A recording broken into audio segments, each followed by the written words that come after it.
नमस्कार। Dhirendra पुंडी news point में आप सभी का एक बार फिर से स्वागत है। और आज आप मेरे साथ की स्क्रीन पर देख रहे हैं डॉक्टर विक्रम सिंह। मैं उनका परिचय दूं ये तो शब्द कम है, क्योंकि आप लोग अलग अलग उस पर आपका बहुत बहुत स्वागत है। और मैं दर्शकों को बता दूं कि वो अलग अलग इन पर आपको दिखते हैं, लेकिन मैंने उनके साथ बहुत बार, उनके साथ का मतलब उनकी गाइडेंस थी उस वक्त थे, और उन्होंने कोई ये समझ लीजिए कोई गैर कानूनी मदद नहीं की। वो ना बहुत सारे लोगों को लगता होगा वो बहुत स्ट्रिक्ट थे अपनी खबरें देने में, लेकिन इसके बावजूद अगर बड़े माफियाओं का सफाया का कोई तमगा जाता है तो उनको सबसे पहले श्री प्रकाश, जिसको लगता हो कि उन्होंने बड़े से बड़े माफियाओं के बारे में सफाई में जो एक स्कीम से लेके फील्ड तक जाने की एक लंबी प्रक्रिया डॉक्टर विक्रम सिंह जी के साथ जुड़ती है। और मैं कहूंगा कि कम से कम जो आज हम होते हुए देख रहे हैं, अगर ये उस समय इतनी सपोर्ट मिल रही होती तो शायद यूपी में वो कभी बदनामी नहीं आती जिसका पूरे देश में यूपी को बदनाम किया गया था। खैर, आज की शुरुआत करते हैं। मतलब एक राम नारायण मिश्र वाले हत्याकांड में एक सजा हुई है। एक हत्यारे को, सोराब को सजा दे दी, 14 महीने में केस हो गया, 9 लोगों को आजीवन कारावास दे दी। अमूमन तो ये बहुत छोटी सी चीज होगी कि कत्ल में कारावास हो गया, लेकिन उत्तर प्रदेश में इस सजा का क्या मतलब है? क्योंकि ये वो शख्स है जिसने जिहाद में मारा था, क्योंकि घर पे पहले पथराव किया गया, उसके बाद उस लड़के को उन्होंने जानबूझ के गोलियों से मारा। इसका क्या मतलब है? आपका कैरियर जो है वो सब आप अगर इसको बताएंगे कि इसका कितना अर्थ बैठता है उत्तर प्रदेश में। देखिए, सबसे पहले तो मैं बड़ा आभारी हूं धीरेन्द्र जी कि आपने अपने प्रतिष्ठित मंच न्यूज पॉइंट पे मुझे बुलाया। आपको बहुत बहुत शुभकामनाएं।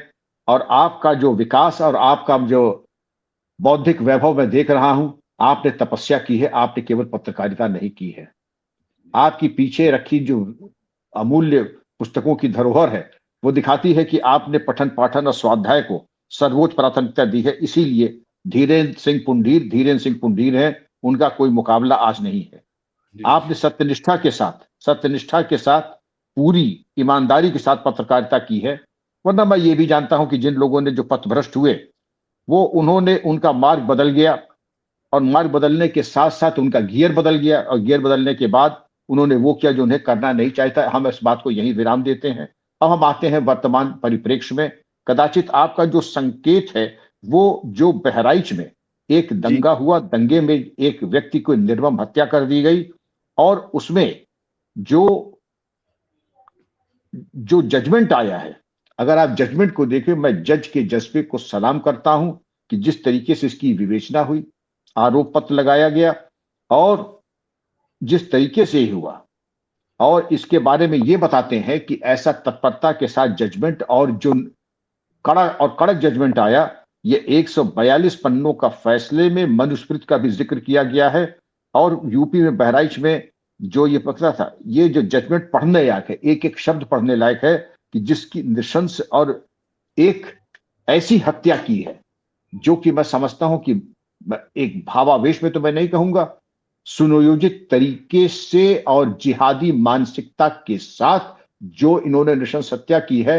मैं सबसे पहले तो माननीय न्यायाधीश महोदय को सैल्यूट करता हूं, प्रणाम करता हूं, और इसका जजमेंट का मैं स्वागत करता हूं। निश्चित जानिए, इन जिहादियों के समर्थन में बड़े बड़े वकील अभी उतरेंगे और ये मामला अपील में जाएगा। लेकिन जब ये अपील में जाता है, मैं उम्मीद करता हूं कि हमारी तरफ जब मैं कह रहा हूं तो सरकार की तरफ से भी एक अच्छे वकील की व्यवस्था की जाए। आवश्यकता अनुसार जो और भी बड़े वकील हैं उनको हायर करके कोर्ट में खड़ा किया जाए। मैंने भी किया है, और सुनिश्चित करें कि जो सजा दी गई है अब उसको अगले कोर्ट में उसको डाइल्यूट न किया जाए। क्योंकि ये मुझे साफ दिखाई पड़ रहा है कि ऐसे प्रकरणों में वो चाहे कोई कबाड़ी हो या कोई भी हो, उसके लिए बड़े से बड़ा वकील आकर के खड़ा हो जाता है। और आपने मुझसे ज्यादा इसको देखा है। तो मैं धीरेन्द्र जी, मैं चाहूंगा जहां पर यह स्वागत के योग्य है कि जिहादियों को सजा मिली और कड़ी सजा मिली, और इसकी जितना भी प्रचार प्रसार होना चाहिए कि अगर आप इस तरीके की जिहादी हत्याकांड करेंगे तो उसके परिणाम होंगे और आपको भुगतना पड़ेगा। मेरा सवाल इसलिए है क्योंकि आपने वो दौर देखा है। वैसे तो आपके उस पर आऊंगा, लेकिन एक ऐसे राज्य में जहां 1980 के दंगों की रिपोर्ट को 43 साल इंतजार करना पड़ा, एक योगी का, मुख्यमंत्री का नहीं, एक योगी का इंतजार करना पड़ा कि वो देश के सामने वो सच रख सके। वहां ऐसे समय में गवाह भी आए, उन्होंने गवाही भी दी उनकी, और सरकार के जो सबूत थे, पुलिस जो महकमा था, वो तमाम लोग मुस्तैदी के साथ थे। ये जो पूरा चेंज है, इसको आप कैसे देख रहे हैं? क्योंकि ज्यादातर समय आपका ऐसी जगह पर गुजरा है जब आतंकवादियों के लिए एक सेफ सिस्टम खड़ा हो गया था। आईएम इसी राज्य से पैदा हुआ है, आपसे ज्यादा बेहतर कौन बताएगा। दुनिया के आतंकी इतिहास में एक गांव से इतना बड़ा आतंक का कारवा निकला हो बहुत रेयर होता है। तो मैं इस सिस्टम के बारे में आपसे समझना चाहता हूं कि जो लोगों को पता चले कि आज जो ये धुरंधर है, ये धुरंधर जो पैदा होता है वो एक लंबे समय के बाद होता है। क्या वजह है कि क्यों ये पुलिस भी महकमा भी सही दिखाई दिया? 14 महीने में आप फैसला सुना रहे हो। देखिए, ये जो क्रांतिकारी परिवर्तन आया है वो योगी जी के पुण्य प्रताप से आया है। और मैं ये निवेदन कर लूं, मैं किसी राजनीतिक दल में हूं, राजनीति मेरा विषय नहीं है, मैं किसी भी राजनीतिक पक्ष या किसी पार्टी का पक्षधर नहीं हूं, लेकिन जो सच्चाई है उसको कहने में मैं कभी पीछे नहीं हटता हूं। लाख कह दे कि अब आप जो है किसी राज्यसभा के टिकट के लिए आप लगता है आवेदन पत्र दे रहे हैं, या आप विधान परिषद जाना चाहते हैं या गवर्नर बनना चाहते हैं। भाई, ये मैं क्या बनना चाहता हूं इसका निर्णय मेरे ऊपर छोड़ दें, लेकिन मैं बनूं नहीं बनूं, और मैं अपने को किसी भी ऐसे जो पद आपने बताए हैं उन सबको प्रणाम करते हुए मैं अपने को कभी किसी से 19 नहीं समझता हूं। लेकिन ये गलत चीज को मैं सही नहीं कहूंगा, सही चीज को मैं गलत नहीं कहूंगा। योगी जी ने जो शासन प्रशासन दिया है, इतना स्वच्छ, इतना जबरदस्त और कड़क प्रशासन, और ईमानदार से ओतप्रोत। योगी जी के कुर्ते में जेबें नहीं है, और इसके पहले जो मुख्यमंत्री रहे थे उनकी जेबें तो लगता था कि द्रौपदी के चीर की बनी हुई है, जिसका ओर छोर पता नहीं लगता कि नॉर्थ पोल कहाँ है, साउथ पोल कहाँ है। उसमें तो पूरा उत्तर प्रदेश समा जाए, इतनी बड़ी बड़ी लंबी जेबें वाले थे। तो जब जेबें आपकी कभी भरने वाली नहीं है, तो आपका पूरा उपक्रम और पूरा आपका प्रयास और पूरी आपकी प्राथमिकता यह है कि किस प्रकार हम अपनी जेबें भर लें।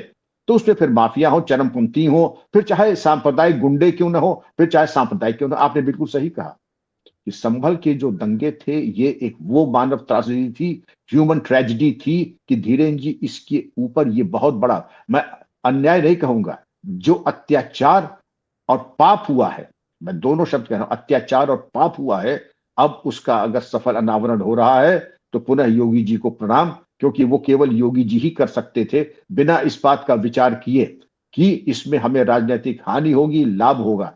आप ये समझ सकते हैं, लोग कह रहे हैं आखिर इतने साल बाद उखाड़ने की क्या जरूरत है। अगर इतने साल बाद उखाड़ने के लिए धीरेन्द्र जी, कानून आपको मना करता है, कानून ये कहता है क्रिमिनल केस आप कभी भी रीओपन कर सकते हैं, और रीओपन अगर हुआ है तो आप भी प्रत्यक्षदर्शी थे, मैं भी प्रत्यक्षदर्शी था, तो गवाह जो थे वहां पर और जिन्होंने विवेचना की थी और जिन्होंने अंतिम रिपोर्ट लगवाई, जिन्होंने मामले को दफनाया, वो भी सब मान के चलिए लगभग 75% जीवित होंगे। एक इच्छा शक्ति होनी चाहिए। अगर इच्छा शक्ति है तो धीरेन्द्र जी ये मान के चलिए, अगर इसका अनावरण हो गया तो आप खुद समझ जाएंगे कि एक छोटी सी बात को लेकर के कि स्कूल कॉलेज में जो टाइटल दिए जाते हैं उसको लेकर के एक स्वार्थी एक मुस्लिम नेता ने एक फिजा बिगाड़ी, आगजनी की और सुनियोजित तरीके से दंगा ऐसा किया कि हिंदुओं का नरसंहार, मैं हत्या नहीं कह रहा हूं, नरसंहार हुआ। और उस नरसंहार के बाद उसका पटाक्षेप भी हुआ, क्योंकि जो निहित स्वार्थ थे वो नहीं चाहते कि दोषी पकड़े जाएं, दोषियों के ऊपर कार्रवाई हो। परिणाम यह था कि एक भयावह एक ऐसा अत्याचार का एक अध्याय बना। लेकिन यह संतोष का विषय है कि आज उसके पृष्ठ दर पृष्ठ को खोल करके और इस अत्याचार की आड़ में जो हिंदुओं के सनातन के पूजा स्थल थे, उनकी जो भूमि थी, उनकी जो संपत्ति थी, उनके तमाम चीजों के ऊपर अनाधिकार कब्जा हो गया। ये एक सोची समझी रणनीति के तहत धीरेन्द्र जी इस प्रकार के एक कार्रवाई की गई।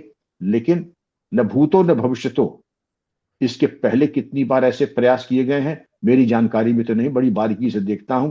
पूरे भारत में ऐसा कोई मिसाल नहीं है कि जिसमें यह देखा जाए कि 40 साल पुराने इतने पुराने प्रकरण को रीओपन करके दोषियों को सजा दिलाई जाए। ये एक मिसाल है, बिल्कुल सही है। मैं उम्मीद करता हूं कि जहां इच्छा शक्ति होती है वहां दोषी पकड़े जाते हैं, और दोषी अगर पकड़े भी जाते हैं जो जीवित हो या अगर नहीं है, तो जिन्होंने अत्याचार किया है, जो जिसकी संपत्ति है वो उसको वापस दिलाई जाए। धीरेन्द्र जी, आपको जान के खुशी होगी कि जिनकी संपत्ति तब खल्त बल्त हो गई थी, जो भयाक्रांत होकर के पलायन कर गए, दिल्ली चले गए, सूरत चले गए, मुंबई चले गए, वो संभल वापस आकर के अपनी संपत्ति के बारे में मांग कर रहे हैं। ये है संतोष का विषय और ये है विजय न्याय की। मैं दरअसल दर्शकों को आपके उस अनुभव का फायदा दिलाना चाहता हूं कि जब इस तरह के केस होते हैं, जैसे आप मैं हत्या में तब्दील कर दें, जब आपको यह समझना हो कि यह हत्या नहीं है क्योंकि ये धर्म की तरीके से मर्डर किया गया, और ये इस देश में आज से नहीं हो रहा।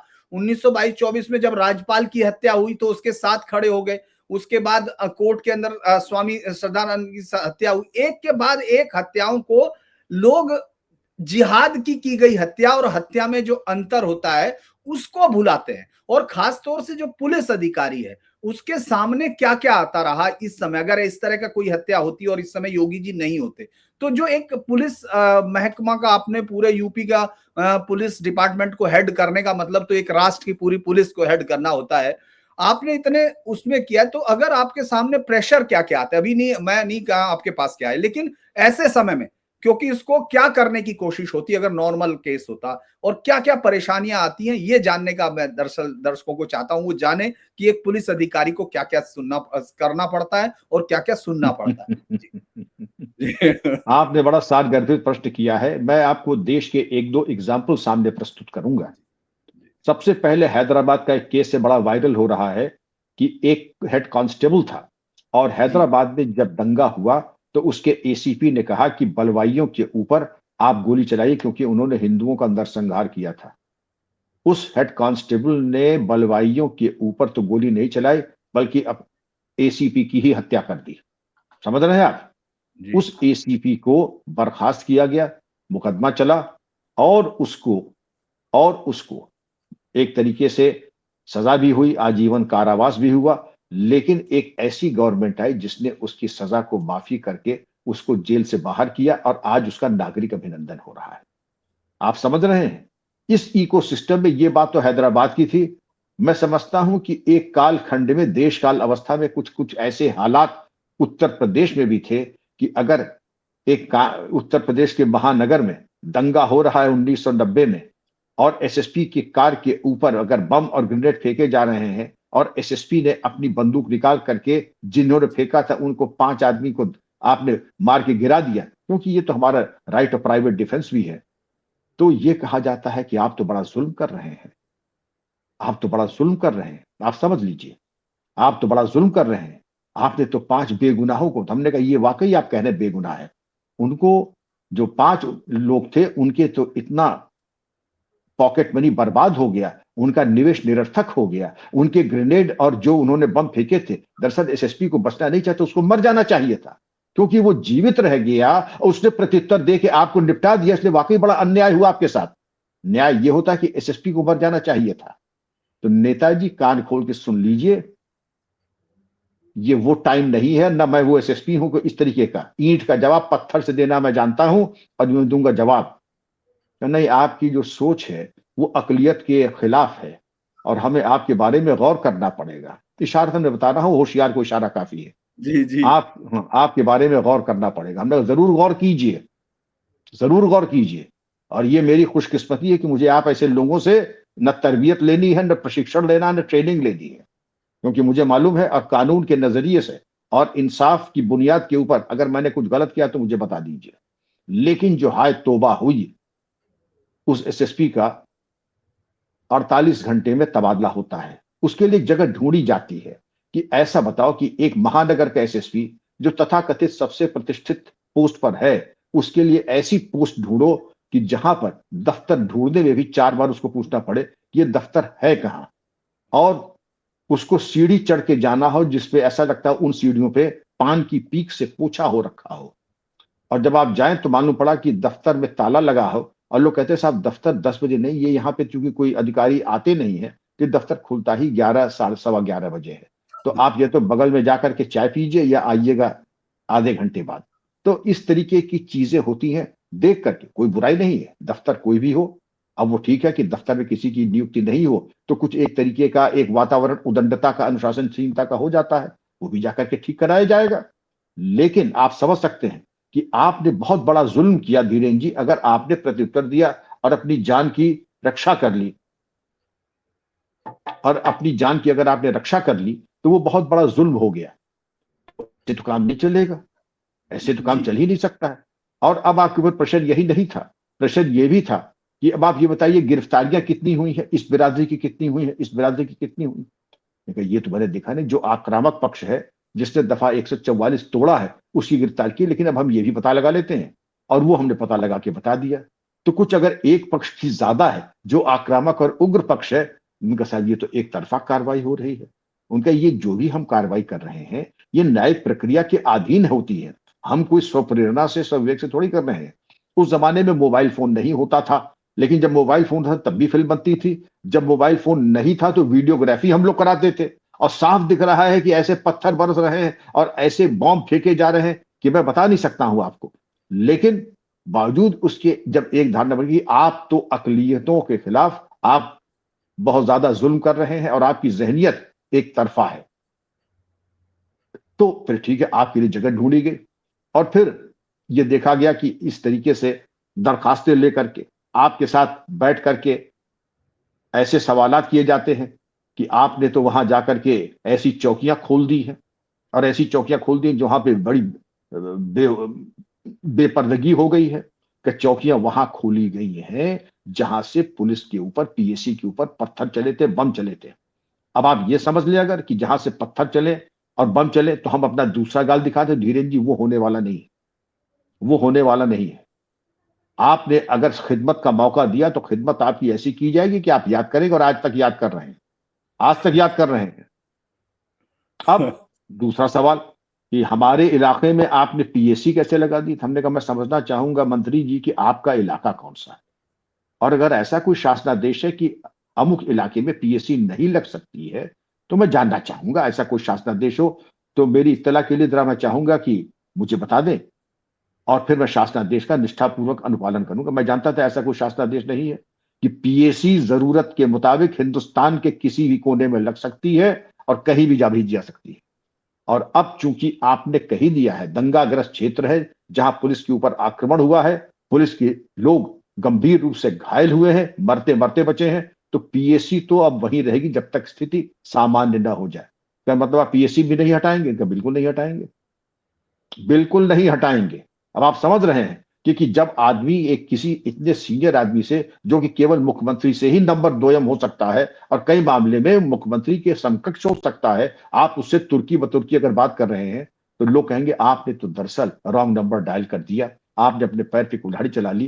तो मेरे पास दूसरा विकल्प ये था, क्योंकि नहीं महोदय आप बिल्कुल सही कर रहे हैं, आप जनाब अली बिल्कुल वजह फरमा रहे हैं, और मैं वही करता, पीएसी तुरंत हटा लेता हूं, चौकियां तुरंत तोड़ देता हूं, और जिनको गिरफ्तार किया है उनको छोड़ देता हूं। समझ रहे हैं आप?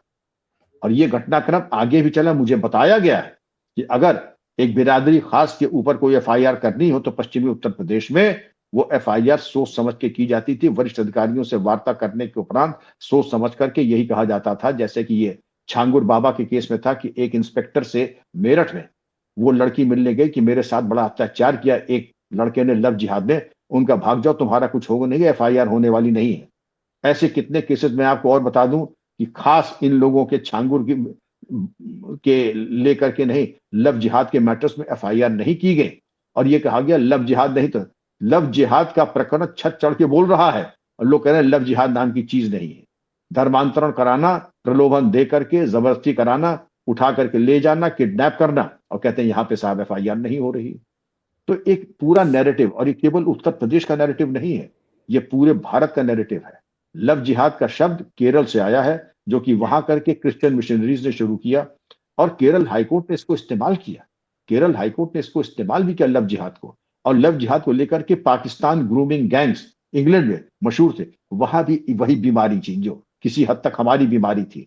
वहां भी प्रकरण को दबा दिया गया कि हम लोग रेसिस्ट माने जाएंगे, इस्लामोफोबिक माने जाएंगे, इसलिए इस प्रकरण को उभारो मत। तो प्रश्न ये उठता है कि अगर आप समझते हैं कि आपकी बहु बेटियों की इज्जत आपकी अवधारणा से ज्यादा महत्वपूर्ण है तो मुझे कुछ नहीं कहना है। लेकिन अगर आप समझते हैं कि एक भी बहू बेटी की इज्जत सर्वोच्च प्राथमिकता है, तो जिन्होंने आंख उठाया बहू बेटी पर उनको मिट्टी में मिला दीजिए। अगर नहीं मिला रहे हैं तो जिन्होंने नहीं मिलाया, तो इंग्लैंड की दुर्दशा आप देख लीजिए। आप बर्मिंघम और लंदन की कुछ वीडियो क्लिप्स हैं यूट्यूब में, आप जाके देख लीजिए वहां हालात आज क्या है, क्योंकि सरकार ने उनको मसल के नहीं मिटाया जिनको मिटा देना चाहिए था। लेकिन जहां मिट गए हैं वहां पर धीरेन्द्र जी देखिए कि आज कितना एक सकारात्मक रुख अपनाया है। इसी बहराइच के एक निर्णय ने एक अवधारणा बदली है और एक सही दिशा में एक संकेत दिया है। वो एक संकेत तो नहीं कहूंगा, लेकिन एक दिशा निर्देश है और लोगों में एक तरीके के हर्ष की लहर दौड़ चुकी है। दरअसल लोग ये नहीं समझते सर कि एक हत्या और जो मॉब लिंचिंग में वैसे इसमें वो लागू किया है, नए लॉ में हम लोगों ने देखा है, लेकिन इसके बावजूद भी ये कानूनी रूप से ही खामी थी या फिर ये इन्वेस्टिगेटर के ऊपर होता था? क्योंकि जिस तरह से दंगों में मारा गया, टारगेट करके मारा गया उत्तर प्रदेश में, लोगों को शायद बहुत सारे लोग बहुत वो नहीं जानते, जो हमारे यहाँ कहा जाता है devil is in detail, detail में डेविल है। तो अगर आप देखें उत्तर प्रदेश में जब वो मर्डर हुआ कि एक लड़का जो उन बच्चियों को छेड़ता था, रोज आने जाने वाले, उनके भाइयों के साथ भी उसने बदतमीजी की, वो मर्डर हुआ। उसके बाद उन दो को भीड़ ने मार दिया, उन दो लोगों को उसी भीड़ ने जिहादी आईडी पूरे के साथ उनको बिल्कुल लिंच कर दिया। लेकिन उसके बाद भी दोनों हत्याओं को इक्विवेलेंट करने की कोशिश की जाती रही। मुजफ्फरनगर दंगा हुआ, इस पर मैं नाम ही ले रहा हूं, पूरा दंगा हुआ। लेकिन ये माइंडसेट और यह कानून की कमी थी या ये माइंडसेट में आता था कि जो हत्या धर्म के उस पर की गई है, काफिर की कत्ल किया गया, और एक नॉर्मल गुस्से में तो मर्डर होते ही है, उन दोनों के बीच में हम अंतर कर पाते थे या नहीं कर पाते थे? ये सबसे बड़ा वो है मेरी नजर में। ये इसलिए है क्योंकि 2017 के बाद 2022 में जीरो कम्युनल वायलेंस हुई है, जीरो। तो ये योगी जी ने तो साबित करके दिखाया, चाहे वो कुछ भी कहे। तो ये इन्वेस्टिगेटर की समस्या थी या कानून ही नहीं था? धीरेन्द्र जी, आप तो इतने कुशाग्र और इतने अनुभवी पत्रकार हैं, आपने समाज को जितनी बारीकी से देखा है कम लोगों ने देखा होगा। जहां इच्छा शक्ति हो, मैं तो कहता हूं कानून हमेशा से था और 150 साल ये कानून बड़ा कारगर रहा है। हथियार बुरा नहीं होता, चलाने वाला अच्छा या बुरा हो, तो चलाने वाला अच्छा हो तो गुलेल से भी शिकार कर लेगा, और चलाने वाला धूर्त हो, मक्कार हो, अनाड़ी हो और ना तजुर्बेकार हो तो एक एक 56 भी दे दीजिएगा तो वो अपने को गोली मार लेगा, उसके बस का कुछ है वह नहीं। वो बिल्कुल इसको कहते हैं कि सेल्फ गोल करने में आप आपने जिस मुजफ्फरनगर दंगे की बात की, वो भी एक अत्याचार की पराकाष्ठा थी। बच्ची छेड़ी गई, एफआईआर करने गए, एफआईआर नहीं लिखी गई, जो इसके पहले हम लोग डिस्कस कर रहे थे, क्योंकि एफआईआर लिखने का एक वो पूरा जो उपक्रम था, जो पूरा डायनेमिक्स थी एफआईआर की। भाई कंप्लेंट करने वाले एक बिरादरी के, आरोपी दूसरी बिरादरी के, वीआईपी बिरादरी के, तो एफआईआर कैसे हो जाएगी?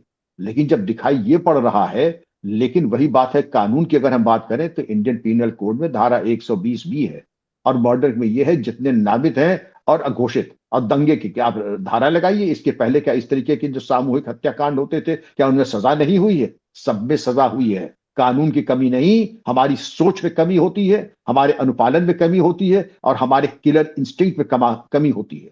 अगर हम एक बार निर्णय कर लें तो कानून से कोई लड़ नहीं सकता है, शासन प्रशासन पुलिस से कोई लड़ नहीं सकता है। लेकिन हम पहले ही हथियार डाल के बैठे रहे कि नहीं भाई एफआईआर तो नहीं होगी, ठीक है, एफआईआर होगी तो 151 में 4 लोगों को बंद करके हाथ के हाथ हम जमानत कर दें, करवा दें।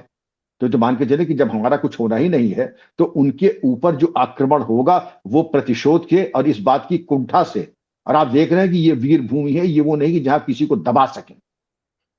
साधन संपन्न लोग हैं, खुददार लोग हैं, स्वाभिमानी लोग हैं, और ये अगर अपने पे आ जाते हैं तो वही किया जो मैं समझता हूं, मैं उसकी भर्त्सना करता हूं। नहीं होना चाहिए, कानून में विश्वास रखना चाहिए था, कोर्ट मॉनिटर्ड कोई एक्शन हो सकता था। लेकिन जब उन्होंने देखा कि थाने से लेकर के ऊपर तक कोई सुनने वाला नहीं है, हमारी एफआईआर तो छोड़ दीजिए, हमारे ही लोगों का उत्पीड़न हो रहा है, तो फिर उसके बाद जो हुआ, और तब भी अगर शासन प्रशासन चाहता तो प्रिवेंटिव एक्शन लेकर के बदमाशों को पकड़ करके उनकी नजीर बना करके, और उनका थोड़ा जो ये मनबड़ लड़के थे जो बच्चियों को छेड़ रहे थे, अगर एक बार उनकी खातिर तवाज़ो होकर के उनको समुचित धाराओं में जेल ही भेज देते। मैं नहीं कहता हूं कि गैंगस्टर लगाते, एनएसए लगाते, लेकिन जो बेसिक एफआईआर छेड़खाने की है उतनी ही करके जरा खाने में खातिर तवाज़ो हो जाती।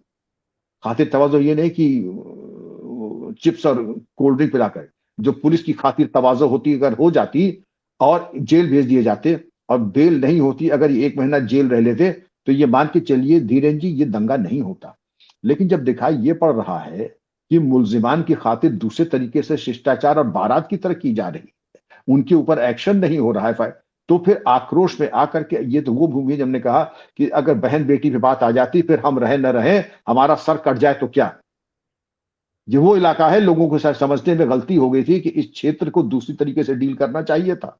इन्होंने ये समझ लिया कि बहू बेटी जो है उनका अपमान करते रहो और ये चादर तान के सिसकी लेते रहेंगे, आंसू बहाएंगे, ये होने वाला नहीं था। और उन्होंने फिर दिया। लेकिन मर्डर तो फिर मर्डर ही है। कानून के नजर में ये मॉब लिंचिंग कही जाएगी, मास मर्डर कहा जा सकता है, लेकिन हाँ मॉब लिंचिंग तो कही जाएगी। लेकिन इसमें मैं पुलिस प्रशासन की और प्रशासन की पूरी चूक मानता हूं, उनको हस्तक्षेप करना चाहिए था और प्रोएक्टिव। अच्छा, मैं तो इसको चैलेंज करता हूं, मेरे एक जो वर्किंग थी कि जैसे कहते हैं कि जब तक हम 5 चौपाई नहीं पढ़ लेंगे, 5 लोग नहीं पढ़ लेंगे, तब तक हम अन्न नहीं खाएंगे। इसी तरह मेरा एक मिजाज था कि जब तक हम 10-15 छेड़खानी करने वालों की खातिर तवाज़ो न कर लें, तब तक मैं अन्न नहीं लेता हूं। और इस तरीके के जो छेड़खानी वाले हैं, बच्चियों पे तेजाब फेंकते हैं, जो बच्चियों के साथ गैंग रेप करते हैं, लव जिहाद करते हैं, जब तक उनकी खातिर तवाज़ो न हो जाए, और इस तरह के जो करता था तो उसके ऐसा नहीं था सिर्फ आईपीसी का प्रसाद होता था, चरणामृत वाला प्रसाद होता है ना। फिर उसके बाद मिलेंगे कलाकंद मिलेगा। कलाकंद क्या मिलेगा? कलाकंद मिलेगा एनएसए। उसके बाद मिलेगा और पंचमेवा। वो क्या होगा? वो होगा गैंगस्टर एक्ट। इसके अलावा और भी है महाप्रसाद, वो होगा 7 क्रिमिनल लॉ अमेंडमेंट एक्ट। गिनते चले जाइए, कम से कम 18 साल का कर दूंगा इंतजाम। और दरोगा जी से मैं कह देता हूं, दरोगा जी अगर ये बाहर आया, अगर इसकी जमानत हुई, ये मान लीजिए ये आपकी जिंदगी की आखिरी रिश्वत होगी। आप थाना अध्यक्ष नहीं रहेंगे। आप थाना अध्यक्ष नहीं रहेंगे कि मुझे सख्त आप कहां मुंह मारते हैं, मैं सब जानता हूं। लेकिन अगर इस केस में आपने रिश्वत ली तो ये आपकी जिंदगी की आखिरी रिश्वत होगी। और ये बच्चियों के बारे में तो हमने कहा कहिए मेरे सामने, ये हमारी बच्चियां हैं। तो कहते हैं दरोगा जी नहीं, हाथ में गंगा जलीय कहिए, ये सब हमारी बच्चियां हैं। मैं गंगा जलीय कहता हूं, ये आपकी बच्चियां हैं। उनका मेरी तो बच्चियां ही हैं। और नालायक, क्योंकि कंठ से वाक्य नहीं निकल रहे हैं, क्योंकि अंदर तो प्रमाद भरा हुआ है, अंदर विलास भरा हुआ है, कंठ से बोली नहीं निकल रही है। हमने कहा दरोगा जी मैं अब बताता हूं आपको क्या कहना है। जब फिर हमने कहा जब तक आप कहने ही लेंगे आप थाने जाएंगे नहीं। अगर इस बार आपने त्रुटि की, मैंने आपसे जो कसम उठवा रहा हूं पब्लिकली, अगर आपने त्रुटि की मैं समझ जाऊंगा आपके अंदर वो मादा नहीं है और वो आपके अंदर वो सेल्स नहीं है कि आप इस चीज को पूरा कर सकें, वो जज्बा नहीं है। तो तब उन्होंने कहा, तो पुलिस का विभाग तो इकोसिस्टम में इशारे पे चलता है। जब देख लिया कि आपका एसएसपी, डीआईजी, आईजी आधा कसाई है इस मामले में, तो वो पूरे कसाई हो जाते थे। फिर ये मान के चलिए किसी ने तेजाब अगर फेंका, मैं एक छोटी 2-3 मिसाल बताता हूं। फिर जब मैं डीजी हुआ तो तेजाब के केसेस बंद हो गए। इसी तरीके से लड़कियों के छेड़ने के केसेस बिल्कुल एक तरीके से आप अगर स्टैटिस्टिक्स देखें बहुत कम हो गए, क्योंकि उनका इलाज इतना पुख्ता होता था। एक होता है छोटा मोटा इलाज, लाल दवा का बैंडेड वाला, और एक होता है मुकम्मल इलाज, बिल्कुल सर्जरी करके वो अंग जो है कैंसर उसको आप निकाल दें। तो सर्जरी हो, चाहे बाईपास हो या बिल्कुल इन्वेसिव सर्जरी हो, तो वो सर्जरी जब हो जाती है तो बड़े बड़े ये जो रोमियो थे, इन्होंने कहा साहब हमने आजीवन ब्रह्मचर्य का पालन किया है, अंकिल जी हम विवाह भी नहीं करेंगे। हम आजीवन जहां हम जाते थे स्कूल कॉलेज के बाहर, हम उनसे राखी बंधवा लेंगे, हम ब्रह्म कुमार हो गए हैं। वही मैंने देखा जज्बा। अब मैं 1-2 मिसाल और देना चाहूंगा, बात लंबी हो जाएगी। जैसे तेजाब जो फेंकने के आदी होते हैं, इनके एक पिचकारी ले लेंगे या सिरिंज ले लेंगे, और कहीं बच्ची सिनेमा जा रही स्टॉक करते तो चुपचाप जाके सिरिंज उसके फेंक देंगे और भाग लेंगे। इसी तरह पिचकारी होती है, छोटी छोटी पिचकारियां आती हैं, एसिड उसमें लिया और बच्चियों पे डाल दिया। तो हमने कहा इसमें तह तक जाओ, क्योंकि तेजाब ऐसी चीज तो है नहीं। ऐसे लोगों के घर में तेजाब मिलते हैं, नहीं मिलते हैं तो पड़ोस में मिलते हैं। और जब खाना तलाशी होती है, जब मौका मुआयना करते हैं, तो कभी कभी धक्का मुक्की हो जाती है और वो मालूम पड़ता है कि आरोपी खुद ही तेजाब के ड्रम में गिर गया। यह नहीं होना चाहिए, आपको पूरी सावधानी बरतनी चाहिए। लेकिन इत्तेफाक से ऐसे जो शातिर लोग थे, शायद घबराहट में या आपाधापी में, उठा पटक में, वो खुद भी तेजाब में गिर गए अब तेजाब में गिर गया तो मेरी पूरी सहानुभूति उनके साथ, नहीं होना चाहिए था, लेकिन मेरी सहानुभूति उनके साथ पूरी थी। लेकिन ये जरूर हुआ धीरेन्द्र जी कि उसके बाद तेजाब फेंकना लोगों ने बंद कर दिया, क्योंकि उसके परिणाम कानूनी और दैविक, मैं ये नहीं कहता, कानूनी भी जो परिणाम थे और दैविक परिणाम थे वो भयावह थे। तो जहां इच्छा शक्ति बिल्कुल होनी चाहिए, लेकिन आप कमर कस लें, क्योंकि जाहिर है लोग आपको फिरका परस्त कहेंगे, लोग आप कहते हैं एक तरफा कार्रवाई करते हैं। ये ईश्वर साक्षी है धीरेन्द्र जी, आपको डीएनए भी मैं जानता हूं, मैं अपने बारे में जानता हूं, मैं ईश्वर साक्षी है कि मेरे लिए सभी बहु बेटियां दैवी संपदा से विभूषित हैं, वो चाहे मुस्लिम हो चाहे हिंदू हो। और किसी के ऊपर भी किसी ने बुरी नजर से देखा तो उसको वही सजा मिलेगी, वो चाहे बुरी नजर से देखने वाला हिंदू हो या मुस्लिम हो। मैं फिर यही कह रहा हूं, ये एक तरफा नहीं है, सारी बच्चियां मेरी अपनी बेटियां हैं, चाहे हिंदू चाहे मुस्लिम हो। एक आखिरी सवाल सर, उस समय आपको कैसा लगा था? वैसे तो आप मैं तो जानता ही हूं, लेकिन दर्शक जानना, जब एक आतंकवादी जो इस देश को नष्ट करने के लिए आया था, देखिए आतंकवादी से तो कोई सहानुभूति किसी को भी जिसको होती है, वो उसको, मुझे लगता है कि इस देश का नागरिक रहने का कोई वो हक नहीं होना चाहिए ये सब, लेकिन एक आतंकवादी वो मरता है अपनी मर्जी से, और एक अधिकारी जो अपनी कर्तव्य पाल, जिसका उससे कोई सीधा लेना देना भी, जब उसको उस पर आंच आती है, जब उसको सस्पेंड किया जाता है, उस पर मुकदमा लिखा जाता है, तब कैसा? आप वो केस जरूर बताइए, क्योंकि मैं पहली बार अपने दर्शकों के साथ आपको सामने हैं आप, इसीलिए मैं जानना चाहता हूं जी। धीरेन्द्र जी, मैं ले चलता हूं इंडियन मुजाहिदीन। सिमी जब बैन हुआ था तो उसका अवतरण इंडियन मुजाहिदीन के रूप हुआ, और बड़े भयावह बम विस्फोट कांड उन्होंने कराए। और लखनऊ, फैजाबाद, बनारस में बम विस्फोट में जिससे बहुत लोग हताहत हुए थे, मुझे यहां तक याद आ रहा है 20 लोग हताहत हुए थे। और उसमें इंडियन मुजाहिदीन के लोग पकड़े गए। ब्रिजलाल, जो तब एडीजी लॉ एंड ऑर्डर थे, एडीजी एसटीएफ एटीएस थे, मैं, एसटीएफ की पूरी टीम, मिस्टर झा और तमाम ऑफिसर्स ने उनका इंट्रोगेशन खूब अच्छी तरीके से गहराई से किया। और उसके बाद 2010 में मैं रिटायर हो गया, मामला चलने लगा कोर्ट में। और कोर्ट में जब चलने लगा तो उसके बाद कोर्ट में एक शायद तारिक कासमी, वो जेल से कोर्ट जा रहा था, लू खा के मर गया वो। अब लू खा के मर गया तो मैं ऋषिकेश गया था एक स्वामी विवेकानंद मेमोरियल लेक्चर देने, उसकी ट्रॉफी भी आपको पीछे दिखाई पड़ रही होगी। तो जब मैं बाहर निकला व्याख्यान दे करके, तो कई पत्रकार अपना माइक और अपना कैमरा पहले से सेट किए हुए थे। तो मैं ये समझा कि शायद मेरा व्याख्यान इतना अच्छा था, ओजस्वी था, कि वो मुझे बधाई देने आए होंगे, पूछेंगे कि साहब कुछ हमें भी गुरु मंत्र दीजिए। तो मैं समझा, हाँ बताइए साहब कैसे कष्ट किया आपने? उनका साहब आपके खिलाफ तो हत्या का मुकदमा लिख गया, क्योंकि वहां बाराबंकी में एक चरमपंथी जा रहा था, वो मर गया। उसने कहा कि चूंकि ब्रिजलाल, तत्कालीन डीजी विक्रम सिंह, एसटीएफ के 30 कमांडोज ने इतना मारा कि उनकी मारने से 2013 अगस्त में उसकी मौत हो गई, समझ लीजिए। तो हमने कहा भाई ये तो भाई ऐसी समझ कि ऐसी गुब चोट देने में अगर डीजीपी को कुछ, मुझे हंसी भी आई। क्या एक बराक ओबामा है अमेरिका में कि वो बटन दबाते हैं, ड्रोन जा करके वहां अफगानिस्तान में मार देता है या कश्मीर में जाकर के मार देता है, और एक मैं हूं कि यहां पर बटन दबाया ऋषिकेश में 500 किलोमीटर बाराबंकी में वो मर जाता है। हत्या का मुकदमा लिखा, और हत्या का मुकदमा लिखने के बाद वही मंत्री जी और जो वो थे, उनका इस मुकदमे को पूरी गहराई से छानबीन होनी चाहिए। एक आपका एक है फर्जी एक मंच है वहां पे, नाम लेना ठीक नहीं है, उन्होंने आंदोलन शुरू किया, गिरफ्तारी शुरू कीजिए। तो अमर उजाला के पत्रकार मेरे पास आए, कई पत्रकार थे। जब मैं आया तो उन्होंने मुझसे पूछा, उनका नहीं बिल्कुल ठीक है, ये आतंकवादी था, और मुझे मेरे मन में कोई शंका नहीं, तारिक कासमी आतंकवादी था, और उसके साथ जो हुआ वो बिल्कुल ठीक हुआ, जिसके साथ जो हुआ बिल्कुल ठीक हुआ। और मैं फिर कह रहा हूं, सरकार ने अभी केवल हत्या का मुकदमा ही तो लिखा है, लेकिन मेरी एक गुजारिश ये है कि मुझे हजरतगंज के चौराहे पर मुझे फांसी दें, उसका मुझे एक संतोष होगा कि मेरी पत्नी शहीद की बेवा कहलाएगी, मेरे बच्चे शहीद की औलाद कहेंगे जाएंगे। और मैंने पूरे आक्रोश में कहा, ये छपा भी अमर उजाला, मैं आपको भेज भी दूंगा कटिंग, और अमर उजाला में छपा था। और फिर उसके बाद इन्होंने उनके मुकदमे सरकार ने वापस लेना शुरू किया। लेकिन फिर वही न्यायपालिका का जज्बा, मैं उनको सलाम करता हूं, प्रणाम करता हूं। उन्होंने ये कहा कि आप अभी मुकदमे क्यों वापस ले रहे हैं चरमपंथियों के, इनका नाम पद्म विभूषण के लिए आप भेजिए। इसका निर्णय कि ये दोषी थे या निर्दोष, इसका निर्णय कोर्ट करेगी, आप नहीं करेंगे। और कौन सा जनहित आप साध रहे हैं चरमपंथियों के मुकदमे वापस लेने के लिए?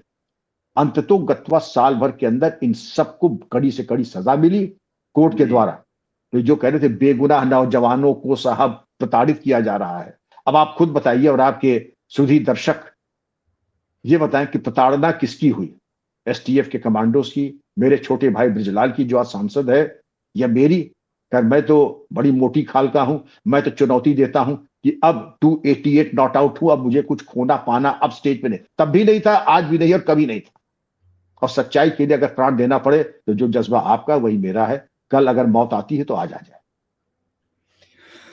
धन्यवाद। मैं दरअसल आप जुड़े भाई साहब, आपने पूरा एक उस चीज के बारे में सब समझाया, और खासतौर से दर्शकों के लिए मैं ये बता रहा था कि सिर्फ भाषा में तो बहुत मैं सीखता हूं डॉक्टर साहब से, ये बहुत पत्रकारों के लिए भी बहुत हाथ है कि वो भाषा को समझते हैं कि किस तरह शब्दों का इस्तेमाल हो। लेकिन एक बड़ी चीज ये बताने की जरूरत है कि किस तरह से एक डीजीपी अपने दौर में ईमानदारी के साथ अगर कोई कार्य कर रहे थे तो उस समय कैसा सिस्टम था और आज कैसा था। यही मेरा आधार था कि योगी के आने के बाद 2017 के अगर कुछ बदल रहा है तो कम से कम जिहादियों में और हत्यारों में, ये बहुत माइन्यूट अंतर है, जो शब्द नहीं समझ पाएंगे वो नहीं समझ पाएंगे कि जिहादियों में और हत्यारों में जो अंतर है उसको कम से कम ये सरकार ला रही है। अब मुकदमे अटकते नहीं, जिहादी फांसी पर लटकते हैं।